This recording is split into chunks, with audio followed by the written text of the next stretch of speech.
I do whatever Ron tells me to do. I do whatever you say a little bit, Ron. This was our theme song when we came on the air. Yes. Back when George Rawlinson, Jeff Myers was part of it, Mike, and Don Evans, as a matter of fact. Don Evans. He hosted Cubby Blues on the third Wednesday of the month from 3 to 4 in your time slot. No Every kidding. third Wednesday of the month. Cubby Blues, Yeah, 102 years of waiting yeah. until next year. 100, yeah. Yeah. Sorry. 20 games out now? Yeah. They're looking good now, though. Oh, yeah. Yeah.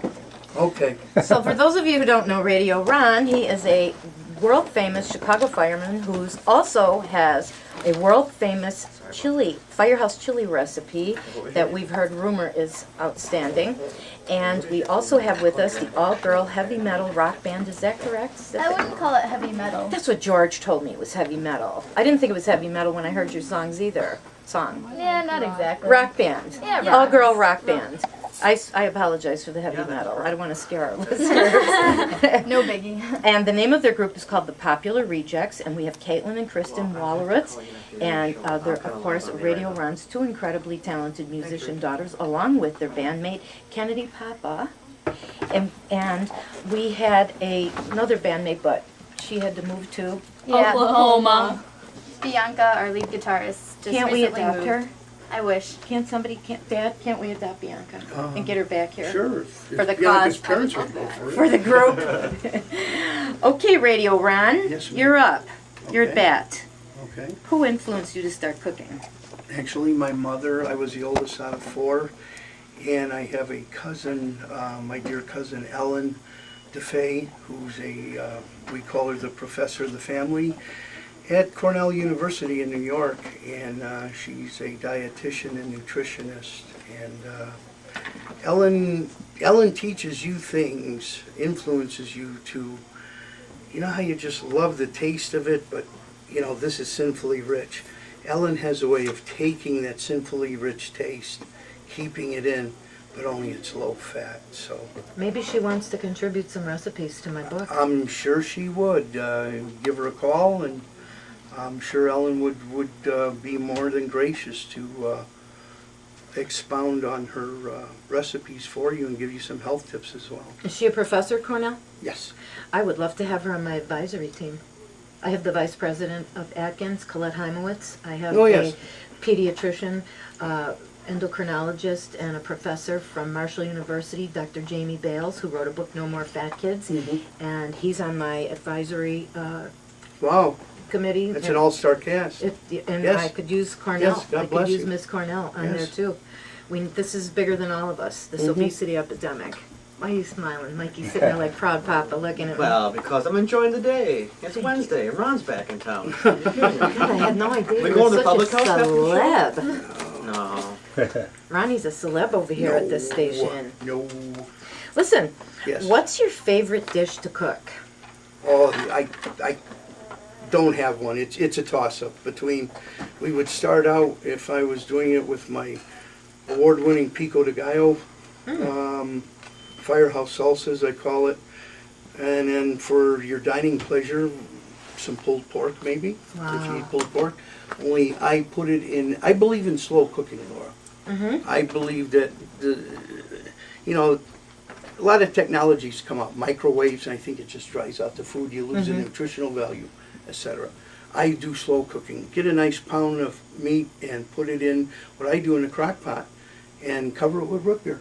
No Yes, way. whatever root beer, whether it's diet, whether it's fully leaded root beer. Can we do diet root beer? Sure, you can. And then what you do is quarter a couple of sweet onions. Preferably Vidalia is my favorite. Mine too. Put this quarters on the sides of the meat.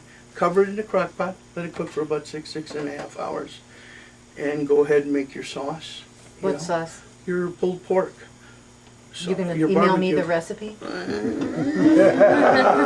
know? Can I stop by the Firehouse and get myself a jar? I'll tell you what. I will make this promise on the air to everyone listening. I will make Laura a jar of my special sauce. But folks, for those of you listening, the secret to good barbecue is always add a little fresh lemon juice. The lemon juice makes the sauce stick to the meat. No. What I mean by that is how many times you've been grilling ribs or whatever, you go put the sauce on, it runs right off. Sure it does. Go Yeah. add a little fresh lemon juice What's a little? to your sauce.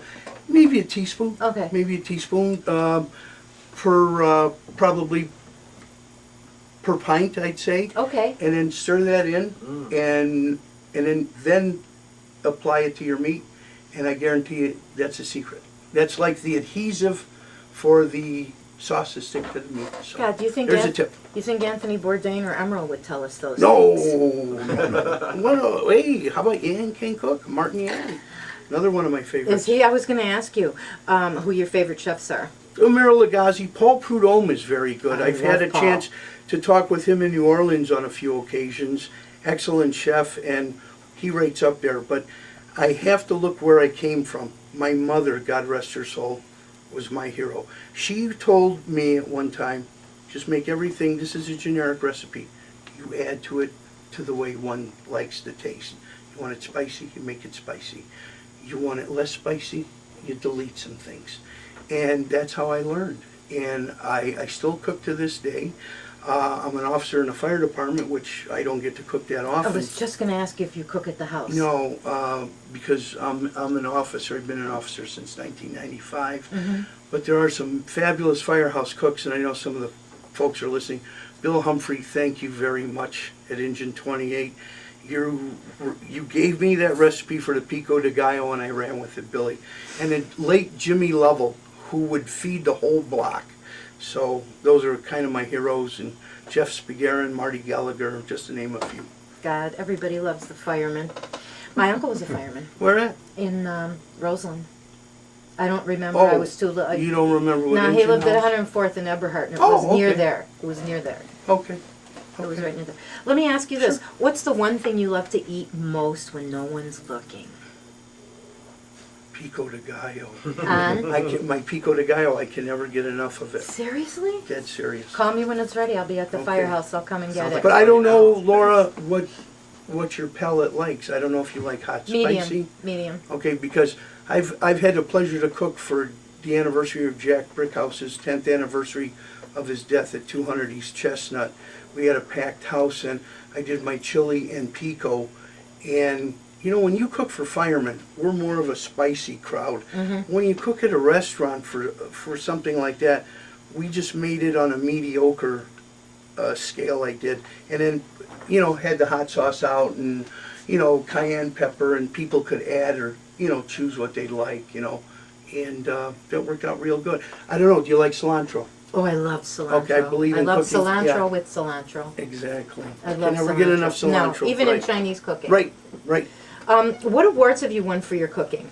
Some of the awards I've had, some of my recipes published in some of the major firehouse cookbooks across the United States, which all the proceeds went to the Widows and Orphans Fund for the Fire Department in New York. God People bless. who died went to the 911. Widow and Orphans, right. And that's a very good cause. Also, I've done locally trophies for chili cook-offs, etc. And another good sponsor besides the fire department is the good friends at the Bringer Inn in Morton Grove, who I used to cook for part-time. They still sponsor me, and we always have a great turnout. Listen, do you cater? Yes and no, it depends. If you were having, let's say, some guests over and you said, Ron, I need some pico de gallo and I need some pulled pork, I would probably come over, show you how to do it. Okay.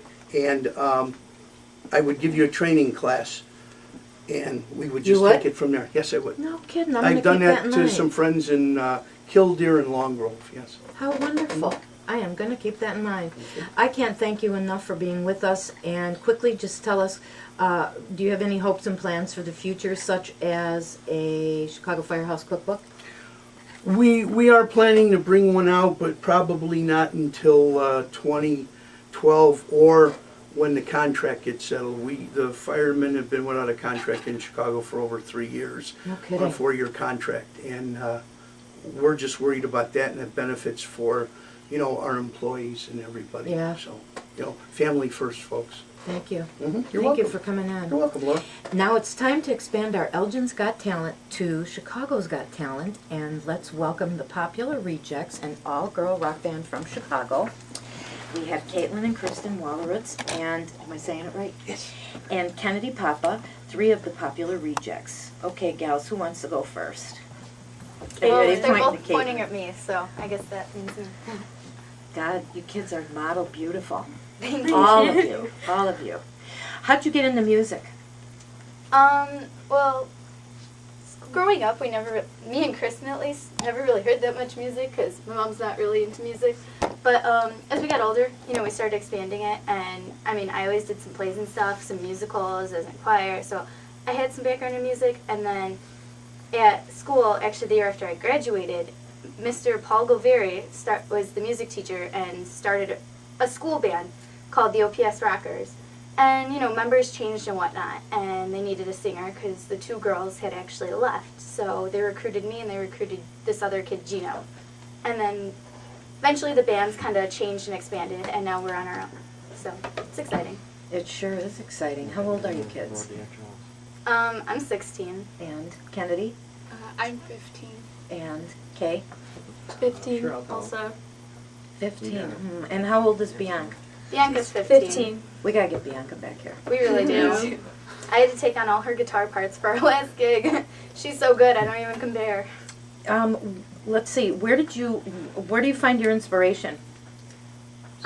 We dig it out of, older music. I'm actually more of a fan of older music than today's music. Like, I really like, I don't know, Jimi Hendrix, Led Zeppelin, I was Modest gonna say, what do you Mouse. consider older music? I don't know, like What does a T-Rex. 15-year-old consider older music? I like some stuff that goes back to the 60s.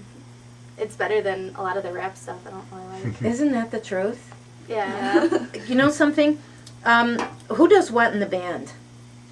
You're the singer, and what guitar do you play? Well, I used to play rhythm guitar because Bianca was phenomenal, but now that we don't have Bianca, I've pretty much just taken over guitar, so I do guitar and vocal.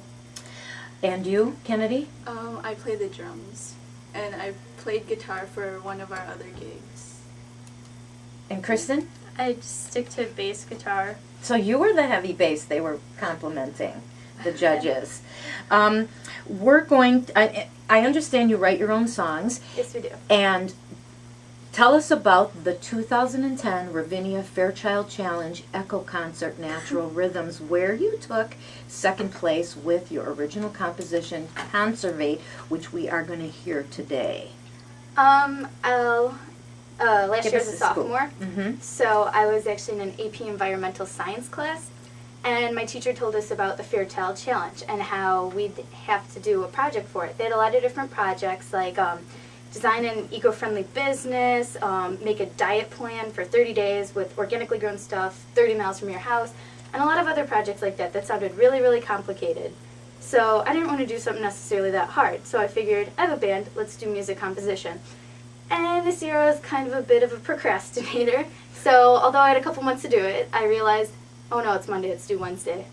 So luckily we had the day off, and Girl after my own heart. Trust me. so we called our band manager, Paul Goveri, and we're like, we kind of got to write a song, it's due Wednesday. So we actually spent the day, we went over there, and me and Kristen and Kennedy had known about this, we threw it around in our minds that we would have to write it. So we sat in my garage one day, and Kristen kind of wrote part of the chorus. And the hard part is, we didn't necessarily realize that conservate wasn't a word. That's but okay, it doesn't matter. We're considering it our poetic license, and I got It will be a word. I got a bunch of emails from the director of the Fairchild Challenge program. He's like, I love the wordplay. I'm like, wordplay? Yeah, let's go with that. Listen, I love what one of the judges said about there being a constant guitar solo in the background like Steely Dan, and that not one of you stepped on the other musically, and I thought that was a terrific compliment. These kids have their performance that brought them second place in the Ravinia Challenge. It's on YouTube.